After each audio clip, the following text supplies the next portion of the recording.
Monday, the 26th of July, 1943. Dear Kitty, nothing but tumult and uproar yesterday as we are still very het up about it all. You might really ask, does a day go by without some excitement? We had the first warning siren while we were all at breakfast, but we don't give a hoot about that. It only means that the planes are crossing the coast.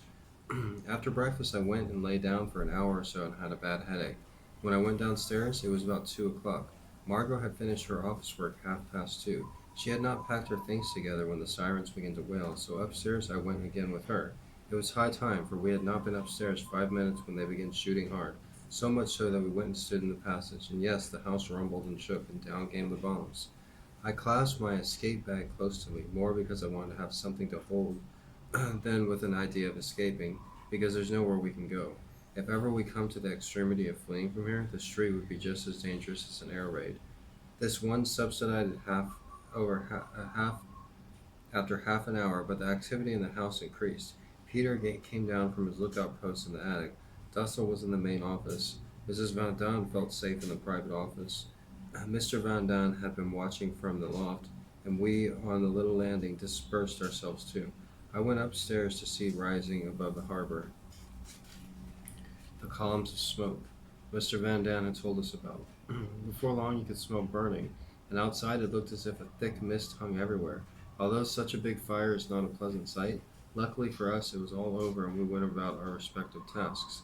That evening at dinner, another air raid alarm. It was a nice meal, but my hunger vanished simply at the sound of the alarm. Nothing happened, and three-quarters of an hour later it was all cleared. The dishes were stacked ready to be done. Air raid warning, ack fire, and an awful lot of planes. Oh dear me, twice in one day, that's too much. We all thought, but that didn't help at all. Once again the bombs roared down.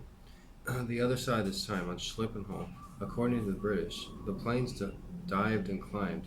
We heard the hum of their engines, and it was very gruesome. Each moment I thought, one's falling now, here it comes. I can assure you that when I went to bed at 9 o'clock, I couldn't hold my legs still. I woke up at the stroke of 12. Planes. Dussel was undressing. I didn't let that put me off, and at the first shot, I leapt out of bed, wide awake. 2 hours with Daddy still kept coming. Then they ceased firing, and I was able to go to bed. I fell asleep at 2:30. 7 o'clock. I sat up in bed with a start.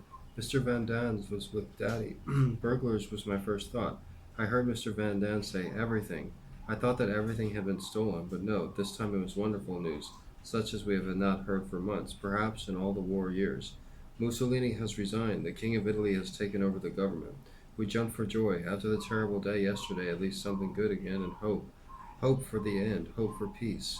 Krahler called in and told us that Fokkers had been badly damaged. Meanwhile, we had another air raid alarm with planes overhead and one more warning siren. I'm just about choked with alarms, very tired, and don't feel a bit like work.